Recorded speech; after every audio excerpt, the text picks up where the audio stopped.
کبھی سوچا ہے کہ جس شخص کے ہاتھ خون میں لت بت ہو، جس کی زبان نفرت اگلے، جو دنیا کے ہر کونے میں جنگ، انتشار اور قتل عام کی علامت ہو، اگر اسے نوبل انعام دینے کی بات کی جائے تو کیا یہ انسانیت کے منہ پر تماچا نہیں؟ اور المیہ تو یہ ہے کہ یہ تماچا کسی یورپی یا مغربی ملک میں نہیں، بلکہ ایک ایسا ملک جس کے آئین میں اللہ کی حاکمیت درج ہے۔ وہ ملک امریکہ کے بدنام زمانہ صدر ڈونلڈ ٹرمپ کو نوبل انعام کے لیے نامزد کرتا ہے۔ کیا ہم اتنے اندھے ہو چکے ہیں؟ کیا ہماری غیرت مر چکی ہے؟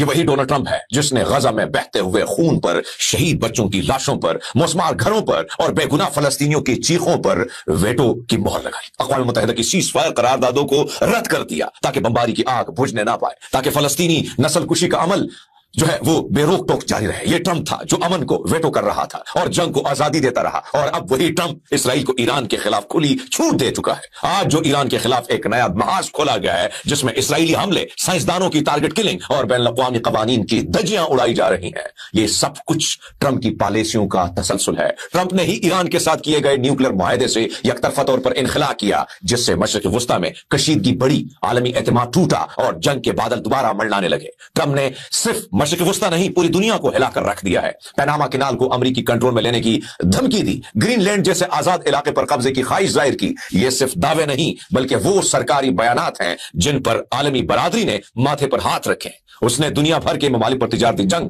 مسلط کی ہے، امریکہ فرسٹ کا نعرہ لگا کر بین الاقوامی تجارت، سرمایہ کاری اور معاہدوں کو تباہ کیا ہے۔ چین، یورپ، ترکی، کینیڈا، یہاں تک کہ بھارت جیسے اتحادی بھی اس کی ٹریڈ وار کا شکار ہے۔ عالمی معیشت عدم استحکام کا شکار ہوئی ہے، سٹاک مارکیٹ سے ہچکولے کھاتی رہی ہیں، لوگوں کی نوکریاں گئی ہیں، مہنگائی بڑھ رہی ہے، لیکن ٹرمپ صرف ٹویٹر پر فاتحانہ کہہ لگاتا رہا۔ اور سوال یہ ہے کہ کیا یہ سب کافی نہیں تھا؟ جب امریکہ میں نسل پرستی اپنے عروج پر پہنچی، جب سیاہ فام جارج فلائیڈ کو پولیس نے گھٹنے تلے رون دیا تھا اور ٹرمپ نے اسے قانون کی کامیابی قرار دیا، جب وائٹ ہاؤس کے سامنے لاکھوں لوگ مظاہرہ کر رہے تھے تو ٹرمپ چرچ کے سامنے بائبل لے کے فوٹو شاٹ کروا رہا تھا۔ یہ منافقت، یہ ظلم، یہ فسادیت کسی مہذب معاشرے کے لیے لمحہ فکریہ تھی، مگر افسوس پاکستان کے کچھ خاص کے لیے یہ نوبل انعام کا معیار بن گئی۔